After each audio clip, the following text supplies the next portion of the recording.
हर हर महादेव भक्तों, कैसे हैं आप सभी का बहुत बहुत स्वागत है मेरे यूट्यूब चैनल पर।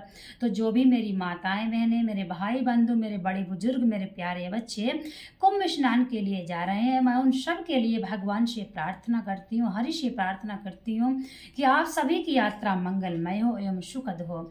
तो सबसे पहले देरी न करते हुए आज हम आपको बताएंगे कि आप कुंभ स्नान में जाने से पहले आपको क्या करना आवश्यक है। जब भी आप कुंभ स्नान के लिए जाएं तो सबसे पहले आप जिस वाहन में बैठें, उस वाहन में बैठते समय आपको यह चौपाई अवश्य बोलनी है, जिससे भगवान आपकी रक्षा करे एवं आपकी यात्रा सुखद हो। तो वह चौपाई कौन सी है दोस्तों? शायद आप सभी जानते हो। यह चौपाई आपको कंठस्थ होनी चाहिए, आपको याद होनी चाहिए। किसी भी यात्रा में निकलने से पहले, निकलते समय, घर से निकलते समय और किसी वाहन में बैठते समय यह चौपाई आपको अवश्य बोलना चाहिए। चाहे बेशक आप ड्यूटी के लिए निकल रहे हो या फिर आप कहीं जा रहे हो, तो आपको अवश्य बोलना है। मेरे कहने का तात्पर्य है कि किसी वाहन में बैठते समय ही ये चौपाई अवश्य बोलना चाहिए। तो कौन सी वह चौपाई है जो आपको कुंभ स्नान, विशेषकर हम आज ये वीडियो बना रहे हैं कुंभ स्नान, जो भी मेरे मित्रगण जा रहे हैं, तो कुंभ स्नान जाने वाले जो भी मेरे भाई बंधु हैं, उनको वाहन में बैठते समय यह चौपाई बोलना है। चलत विमान कोलाहल होई, जय रघुवीर कहत सब कोई। जब भी आप वाहन में बैठे कुंभ स्नान जाने के लिए, प्रयागराज जी जाने के लिए, तो अपना वाहन में पैर रखने से पहले भगवान श्री रामचंद्र का ध्यान करें। और ध्यान किस प्रकार से करना है, क्या आपको ध्यान करना है? जब भगवान राम जी रावण का वध कर चुके थे और पुष्पक विमान में अयोध्या लौट रहे थे, तो किसी को पता नहीं था कि यह विमान कैसे चलता है। इसीलिए जब भगवान राम बैठ गए, और पुष्पक विमान की एक यह खासियत थी कि जितने भी उसमें लोग बढ़ते जाते थे, कहने का मतलब जितने भी यात्री उसमें बढ़ते जाते थे, उतना उस पुष्पक विमान का साइज भी बढ़ता जाता था। तो किसी को पता नहीं था कि यह रावण का जो पुष्पक विमान है वह कैसे चलता है। इसलिए जब भगवान श्री राम सभी वानर सेना सभी बैठ गए और जब पुष्पक विमान चला, तो सभी लोग डर के वजह से कांपने लगे और परेशान हो गए, घबरा गए सभी। तो सभी जो भी भगवान राम से सभी वानर सेना यह चौपाई बोले थे, चलत विमान कोलाहल होई, जय रघुवीर कहत सब कोई। तो जब भी आप वाहन में बैठते समय यह चौपाई बोलेंगे, तो यह आपको छवि ध्यान करना है। छवि यही ध्यान करना है कि पुष्पक विमान में भगवान श्री राम बैठे हुए हैं और सभी वानर सेना बैठे हुए हैं। यह आपको याद करना है अपने हृदय में, अपने नेत्रों में यह छवि ध्यान करके आपको यह चौपाई बोलना है, भगवान श्री राम का ध्यान करना है।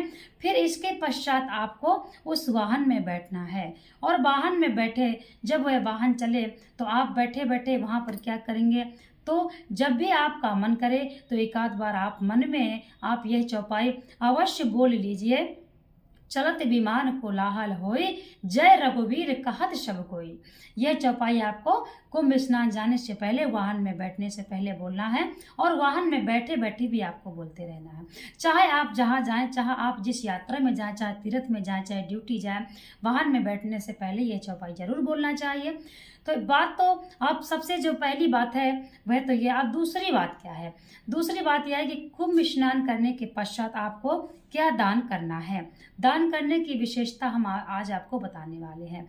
कलयुग में क्या है मेन धर्म? कलयुग क्यों टिका है? दान से।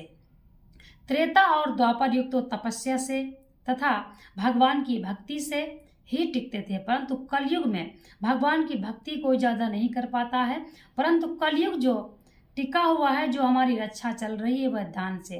तो कलयुग टिका है दान से। तो कुंभ स्नान के पश्चात आपको वहां पर क्या दान करना चाहिए? सबसे जो पहली बात है, तो ठंड का सीजन है, तो आपको गर्म कपड़े दान करना है। स्नान के पश्चात आपको कंबल दान करना है एवं गर्म कपड़े वहां पर दान करना है, एवं कपड़े के जूते दान करना है। ये बात आप ध्यान करिए। जो भी वहाँ पर गरीब हैं, जिनको आवश्यकता है, मदद की आवश्यकता है, वहाँ पर देने वाले, मांगने वाले सभी रहते हैं। इतनी करोड़ वहाँ पर जनता आ रही है, तो हर प्रकार की जनता आ रही है। कोई स्नान के लिए आ रहा है, तो कोई वहाँ पर अपने रोजी रोटी के लिए भी आ रहा है। मांगने वाले भी बहुत है, तो आप उनकी सहायता करें। तो आपको वहाँ पर क्या सहायता करना है? सहायता के रूप में आप चाहे पैसे दें, अच्छी बात है, परंतु यदि आप पैसा नहीं देना चाहते हैं तो आप उनके सहयोग के लिए, उनके उपयोग के लिए वस्तुओं का दान अवश्य करें। धन दे रहे हैं, पैसा दे रहे हैं, अच्छी बात है, परंतु वस्तुओं का दान करना भी आवश्यक होता है। तो उन वस्तुओं में कौन कौन सी वस्तुएं दान करना है? सबसे जो पहली बात है वह है कि आपको गर्म कपड़ों का दान करना है। दूसरी बात, आप वहाँ पर पात्र का भी दान करें, जैसे थाली है, लोटा है। गर्म कपड़ों का दान करें और वैसे नॉर्मल कपड़ों का भी दान करें। और आपको कपड़े के जूतों का वहाँ पर दान करना है। और तीसरी बात आपको पता है, जो हम बताने वाले हैं शायद वह आपको थोड़ा सा अचंभव वाला लगे, परंतु अचंभव की बात नहीं है। जो भी हम आपको दान बता रहे हैं वह दान हमारे मरने के बाद जब हमारी जीवात्मा पर लोग पहुंचेगी तो वही सारी व्यवस्थाएं हमको वहां पर सुविधाएं पहले से ही होंगी। तो आपको क्या दान करना है कि आपको टॉर्च दान करना है।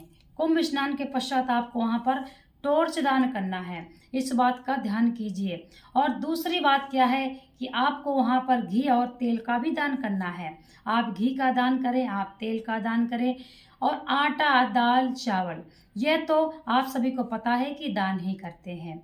और दूसरी बात जो मैं आपको बताऊंगी वह क्या है, आप वहां पर मिठाइयाँ भी दान करें। आज ऐसी वस्तुएं आपको दान करना है जो आपके उपयोग में निमित्त आती हों। ऐसी ऐसी वस्तुएं आपको दान करना है।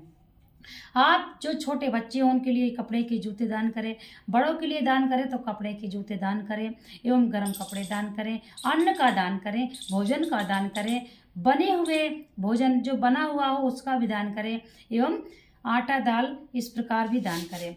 और कुछ पैसे जरूर दान करें, क्योंकि जब हम आटा, दाल, चावल ये सब कुछ दान करते हैं तो उसमें दक्षिणा भी लगाई जाती है।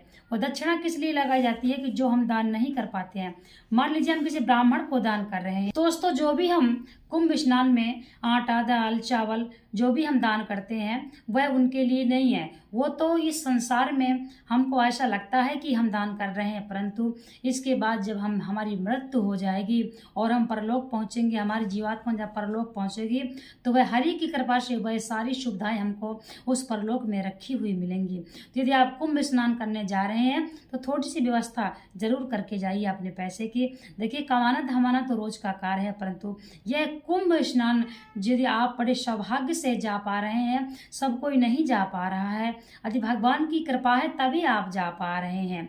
इसीलिए इन बातों का अवश्य रूप से आप ध्यान करें। सब कोई कुंभ स्नान के लिए, जो बहुत से व्यक्ति ऐसे हैं जो कुंभ स्नान के लिए सोच रहे हैं और कब से जाना चाहते हैं परंतु नहीं जा पा रहे हैं, जीवन ही व्यतीत हुआ जा रहा है परंतु उन्हें कुंभ स्नान नहीं प्राप्त हो रहा है।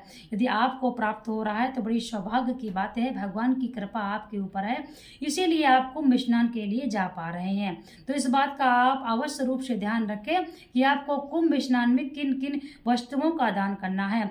जितना ज्यादा से ज्यादा हो सके आप कुंभ में वहां पर दान करिए। आपके सिर्फ जा करके स्नान करने का तात्पर्य ही नहीं है, आपको जा करके हर वस्तुओं का वहां पर दान करना है जो मनुष्य के उपयोग में निमित्त आती हैं, उन वस्तुओं का आपको दान करना है।